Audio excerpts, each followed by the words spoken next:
The small house sat at the edge of a quiet neighborhood in Oregon, its modest size dwarfed by the towering pine trees surrounding it. I shared the place with my best friend Ryan, who had moved in a few months earlier after we both graduated from college. It wasn't anything fancy, but the rent was cheap, and we had enough space to make it feel like home. It was a Wednesday night, and Ryan had gone out to meet friends. I was alone, sitting on the couch with a bowl of popcorn, mindlessly flipping through channels. The living room was dimly lit by a single floor lamp, the rest of the house cloaked in shadows. Outside, the wind howled through the trees, branches scratching against the windows. It was the kind of night that made you feel completely isolated. I heard the first sound just as I was reaching for the remote, a soft click, like a door being unlatched. I froze, the silence in the house suddenly deafening. At first I thought it might be Ryan coming home early, but when I called out his name, there was no response. The sound came again, this time from the back of the house. My heart began to race. I stood trying to calm myself. Maybe it was just the wind or the old house settling. But as I moved closer to the hallway, I saw it. The back door, slightly ajar, the lock dangling uselessly from the frame. I could feel the cold night air seeping in through the crack, and every instinct in me screamed that something was wrong. Grabbing my phone, I dialed Ryan, hoping he might pick up. The call went straight to voicemail. I texted him quickly, "Did you leave the back door open?" But even as I sent it, I knew the answer. Ryan was meticulous about locking up. This wasn't an accident. I crept toward the door, my bare feet silent on the hardwood floor. Outside, the backyard was a black void, the trees casting long, shifting shadows under the moonlight. I stared into the darkness, straining to see anything, but the yard was still. I shut the door firmly and locked it, double-checking to make sure it was secure. The house felt different now, every corner heavy with an unsettling stillness. I tried to shake it off, returning to the living room and turning up the volume on the TV, hoping the noise would drown out my nerves, but no amount of distraction could shake the feeling that I wasn't alone. A sudden creak from the hallway made me jump. I spun around, my eyes darting to the darkened corridor. The sound had been subtle, almost imperceptible but unmistakable. Someone was in the house. I grabbed the nearest object, a heavy ceramic vase from the coffee table, and held it tightly as I moved toward the hallway. My breathing was shallow, every step feeling louder than the last. The shadows seemed to shift and pulse as I approached the bedroom doors. Ryan's room was empty, just as I had left it earlier, but when I reached the door to my room, I hesitated. It was slightly ajar, though I was certain I'd left it closed. My grip tightened on the vase as I nudged the door open with my foot. The room was dark, the faint glow of the moon spilling through the window. At first glance, everything seemed normal, until I saw the closet. The door was open just an inch, a sliver of darkness that seemed to beckon me closer. My throat tightened as I stepped forward, every nerve in my body screaming to turn back. I reached for the handle, pulling the door open in one swift motion. Nothing. The closet was empty, the clothes hanging undisturbed. I let out a shaky breath, relief flooding through me. Maybe I was imagining things, letting my mind play tricks on me. I closed the closet door and turned to leave, but something caught my eye. A faint scuff mark on the floorboards near the bed, like someone had dragged something heavy. I crouched down, examining the mark. It led to the underside of the bed, disappearing into the shadows. My chest tightened as I realized what it meant. I stood quickly, backing away from the bed and grabbing my phone. My fingers fumbled as I dialed 911, my voice trembling as I whispered to the operator. "There's someone in my house," I said, my eyes locked on the bed. "I think they're under my bed." The operator stayed on the line, her voice calm and steady, but the panic was already taking hold. I moved toward the door, but as I did, I heard it, a faint rustling, the sound of fabric shifting against the floor. My breath caught as I saw a hand emerge from beneath the bed, pale and filthy, the fingers twitching as they gripped the edge. I bolted, slamming the bedroom door behind me and sprinting down the hallway. The operator was asking questions, but I could barely hear her over the pounding of my heartbeat. I ran into the kitchen, grabbing a knife from the drawer, and crouched behind the counter. The silence was oppressive, every second stretching into eternity. Then came the sound of footsteps. Slow, deliberate, growing louder as they approached the kitchen. I tightened my grip on the knife, my hands shaking. The footsteps stopped just outside the kitchen door, and for a moment, everything was still. Then, the door creaked open. I held my breath, my heart hammering against my ribs. A figure stepped into the kitchen, their face obscured by the shadows. They moved slowly, their head tilting as they scanned the room. My phone slipped from my hand, hitting the floor with a soft thud. The figure froze, their gaze snapping to where I crouched. I didn't wait to see what would happen next. I lunged forward, swinging the knife wildly as I scrambled past them and ran for the front door. My fingers fumbled with the lock, but just as I threw the door open, I felt a hand grab my arm, pulling me back. I screamed, twisting free and tumbling onto the porch. The sound of approaching sirens filled the air, their wail cutting through the night. The figure retreated, disappearing into the darkness as the police car skidded to a stop in front of the house. The officers rushed in, but the intruder was gone. They found footprints leading from the back door to the woods, but nothing else. Whoever it was had vanished. Ryan came home an hour later, shaken when he saw the police lights and broken lock. We packed our things that night and stayed at a motel, too afraid to sleep in the house. The next day we moved out for good. I never found out who it was or why they chose our house, but the memory of that night lingers. Every creak, every shadow, every soft rustle still sends my heart racing. And I'll never forget the hand that reached out from beneath the bed, a chilling reminder that sometimes the monsters aren't in your head, they're right there with you. It was supposed to be the party of the year. My friend Jake had just turned 21, and his parents, who were out of town for the weekend, had handed him the keys to their sprawling lakeside house. By 9 p.m., the place was packed.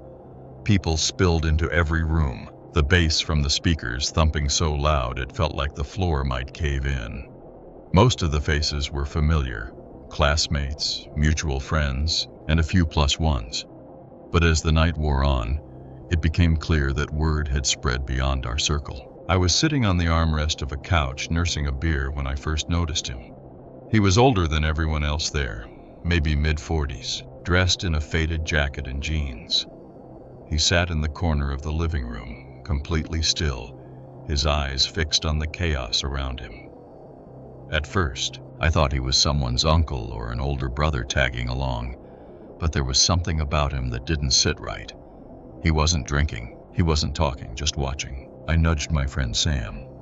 "Who's that guy?" I asked, nodding toward the man. Sam glanced over and shrugged. "No idea. Probably someone's ride." But as the night wore on, he didn't leave. Even as the crowd thinned and the music was turned down, the man stayed in the corner, silent and unmoving. Around midnight, I asked Jake if he knew who the guy was. Jake frowned. "I thought he came with you." It was the kind of answer that made your stomach drop. I looked back to the corner, but the man was gone. A weird relief washed over me, but it was fleeting. Something about his presence had left a stain on the room, a heaviness that lingered long after he disappeared. By 2 a.m., the house was nearly empty. The handful of us left decided to crash there for the night. Jake handed out blankets and pillows, and I claimed a spot on the couch in the den, too tired to care about the dim lighting or the mess left behind. The house was finally quiet, the only sound the occasional creak of the old wooden floors. I woke up to an unbearable thirst sometime in the early morning. My head pounded as I stumbled into the kitchen, flipping on the dim overhead light. As I filled a glass of water, I heard it, a faint rustling from behind me. I turned quickly, my eyes scanning the room, but there was nothing there. I chalked it up to exhaustion and walked back toward the den. As I approached the couch, I noticed something that made me stop cold. The sliding door to the coat closet across the room was slightly open. My heart started to race.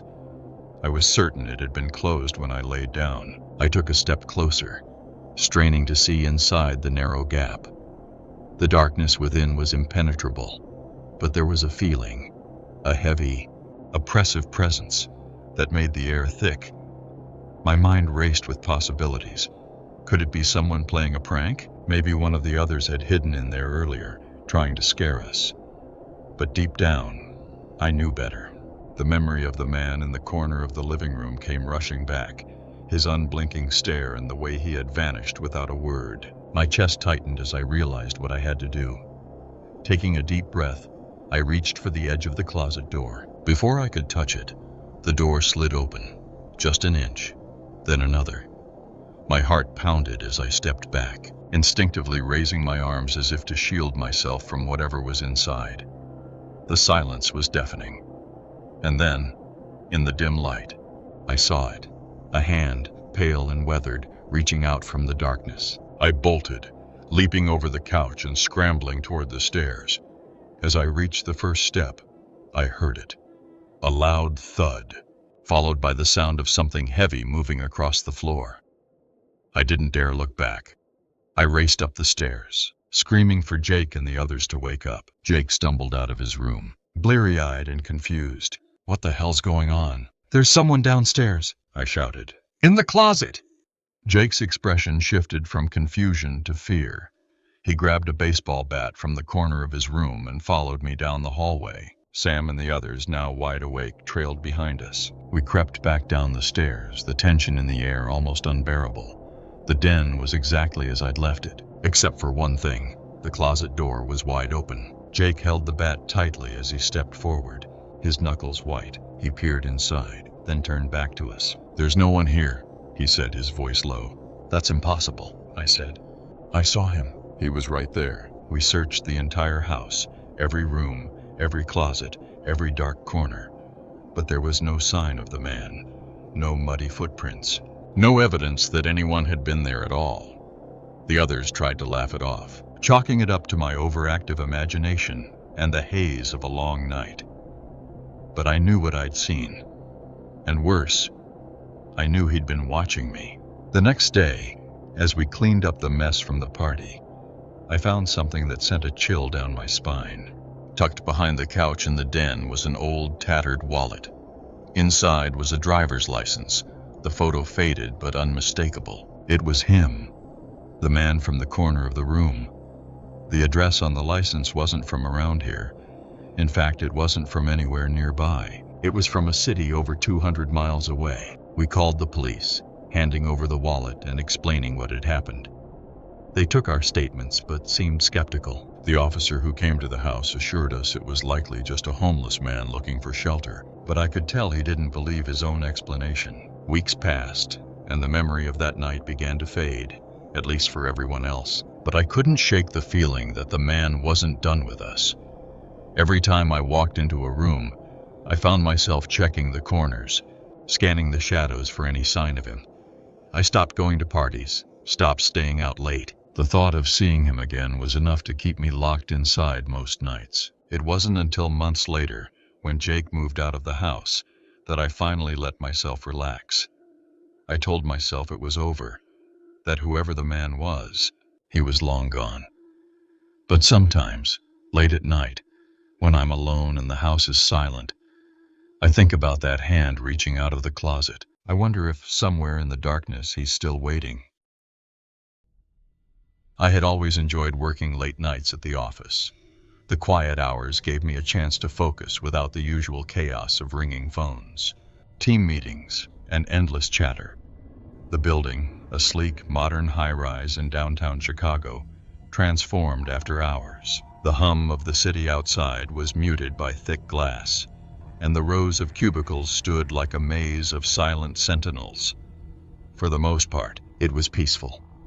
But one Friday night, that peace was shattered. It was just after midnight, and I was wrapping up a client report, the glow of my monitor casting soft light across my desk. The office was eerily empty. Most of the lights had been dimmed to save energy. leaving only the emergency exit signs glowing faintly in the distance. I liked the solitude, or so I thought. I first noticed something off when I heard a faint noise. It sounded like a soft click, almost like the keys of a keyboard being tapped. I paused, tilting my head to listen, but the sound disappeared. It wasn't unusual for noises to echo in the empty space. Air conditioning vents, settling furniture. I dismissed it and kept typing. A few minutes later I heard it again, this time louder. My heart skipped as I realized it wasn't random. It was the distinct sound of a computer starting up. I glanced around the office, my view partially obscured by the high cubicle walls. No one else was scheduled to work that night, and I hadn't seen the cleaning crew come through. My rational mind told me it was probably just an automatic update or a system reboot, but I couldn't shake the uneasy feeling creeping up my spine. Standing on my chair, I peered over the top of the cubicles, scanning the darkened rows of desks.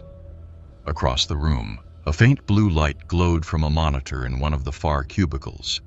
It was the only light in the sea of darkness. My stomach tightened as I stared at it, half expecting to see someone sitting there, but the cubicle appeared empty. "Hello?" I called out, my voice sounding small and uncertain. The monitor flickered and went black. My breath caught, and I ducked back into my chair, my heart pounding in my chest. I told myself I was being ridiculous. Maybe the computer had been left on, and the screensaver had just kicked in, but a nagging voice in my head whispered otherwise. I tried to focus on my work, but every sound in the office seemed amplified. The faint hum of the HVAC system, the occasional creak of the building, even the rustling of my own papers felt unnaturally loud. Then I heard it, a soft shuffling sound, like footsteps moving across the carpet. Panic surged through me. I reached for the desk lamp and turned it off, plunging my cubicle into darkness. My pulse thundered in my ears as I crouched low, straining to hear. The footsteps grew louder, moving closer. Whoever it was, they were taking slow, deliberate steps, as if they didn't want to be heard. I grabbed my phone, fumbling to unlock it with shaking hands. My plan was to call security, but before I could dial, the footsteps stopped. Silence hung in the air, thick and oppressive. I held my breath, listening, waiting. Then, from just outside my cubicle, I heard a faint, almost inaudible whisper. I couldn't make out the words, but the tone was chilling, filled with an unnatural malice. I peeked around the edge of the cubicle, my heart pounding so loudly I was sure it would give me away. There was no one there. The open office floor was empty, the cubicles stretching out in silent rows. But something was wrong.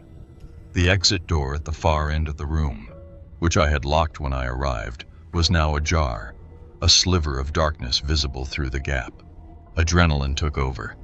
I grabbed my bag and stood ready to make a run for the elevators. As I moved, I caught a glimpse of something out of the corner of my eye. A figure crouched behind a large potted plant near the break room. My blood ran cold. The figure didn't move, but I could feel its gaze fixed on me, heavy and unrelenting. I forced myself to act casual, pretending I hadn't seen anything. My footsteps were deliberate, each step taking me closer to the elevator doors. My finger hovered over the call button, but just as I pressed it, I heard the plant rustle. The figure was moving. The elevator arrived with a soft ding, and I stepped inside, jabbing the closed door button repeatedly. Just as the doors began to slide shut, I saw him. He was dressed entirely in black, his face obscured by a hood. He stood motionless, staring at me from the shadows, his presence radiating menace. The ride down to the lobby felt endless. My reflection in the mirrored walls of the elevator stared back at me, pale and wide-eyed. When the doors opened, I bolted for the security desk. The guard on duty looked up, startled, as I blurted out what had happened. He grabbed a flashlight and radioed for backup before escorting me back upstairs. We searched the entire office floor, but the figure was gone. The security cameras showed nothing unusual, no sign of anyone entering or leaving the building. The only proof of my story was the unlocked exit door, which the guard insisted must have been left open accidentally. I didn't sleep that night. The image of the figure in the shadows haunted me, his presence lingering like a shadow in the back of my mind. The next morning, I filed a report with building management, but they dismissed it as a misunderstanding or a prank. I switched to the day shift after that, unable to shake the feeling of being watched whenever I was alone in the office. But even now, months later, I can't step into that building without feeling a chill. Every time I pass the break room, I glance at the potted plant, half expecting to see him crouched there, waiting. Some nights, I wake up in a cold sweat, the memory of that whisper still echoing in my ears. And the worst part? I never saw his face, but somehow I know he saw mine.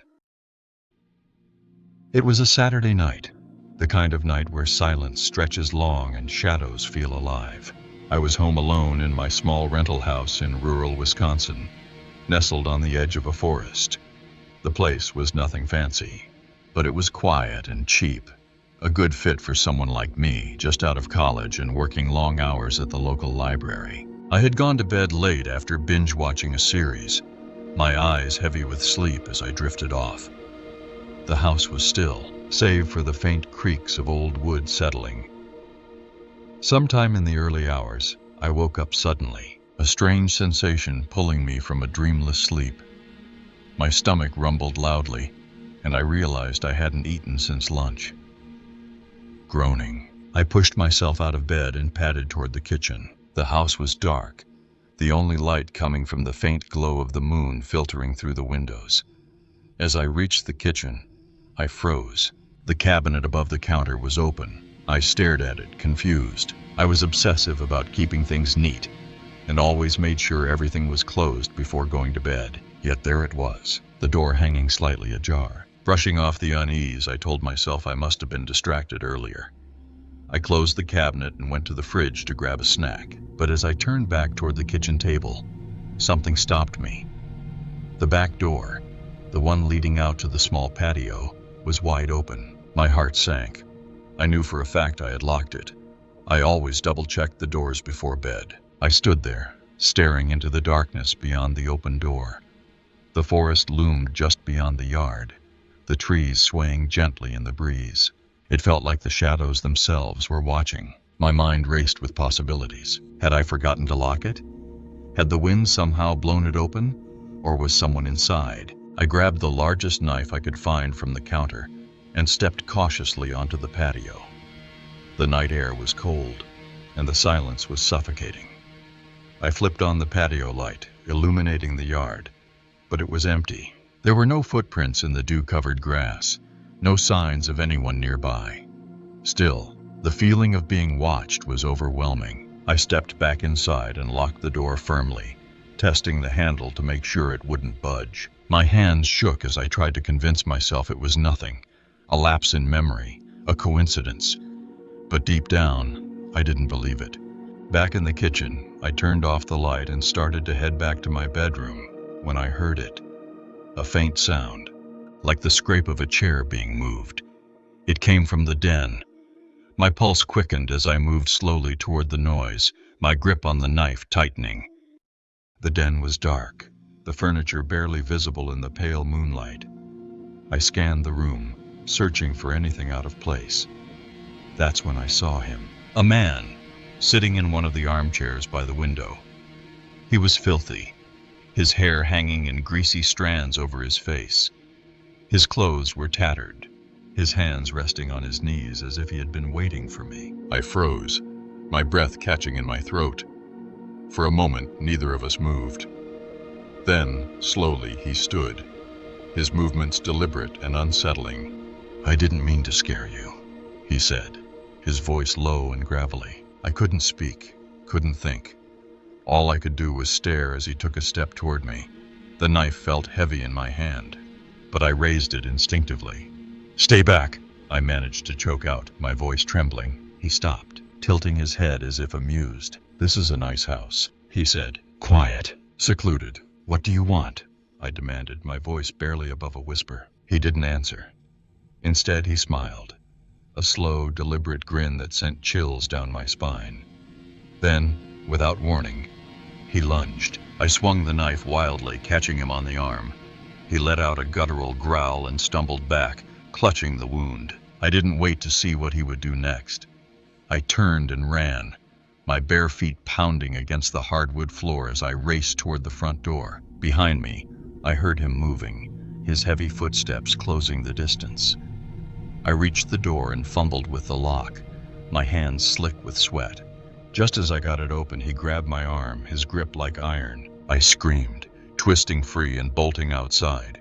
The cold night air hit me like a slap, but I didn't stop.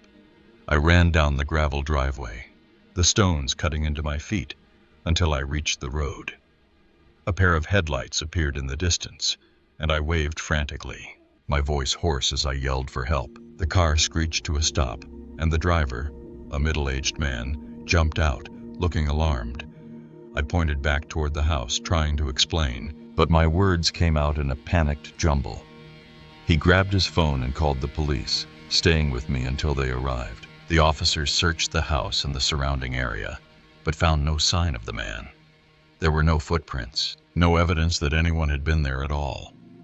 They told me it was possible he was a drifter, someone passing through, but their reassurances did little to calm my nerves. I didn't sleep that night. I sat in the back of my car, parked on the side of the road, staring at the house as if expecting him to appear in one of the windows. When morning came, I packed my things and left, vowing never to return. Even now, in a new city and a new apartment, I can't shake the memory of that night. Every creak of the floor, every shadow in the corner of my eye feels like a warning. And sometimes, late at night, I wake up with the sound of his gravelly voice echoing in my head. This is a nice house. Quiet, secluded,